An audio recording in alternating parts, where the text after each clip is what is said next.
Once there was a farmer who was sowing hemp seed in a field. A swallow who saw this flew down and told the birds hopping in the field, "Beware of that man. The seeds he is sowing are very dangerous." "Why?" asked the birds.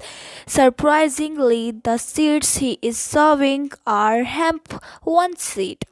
Before it is too late. Pick each side. If you do not do it now, you will I regret it later," advised the swallow. However, the birds paid no attention to his advice. One of the birds said, "We're very busy right now. We can think about it later." As time passed, the hemp seeds grew and the farmer used them to make cord nets. He used the nets to trap birds.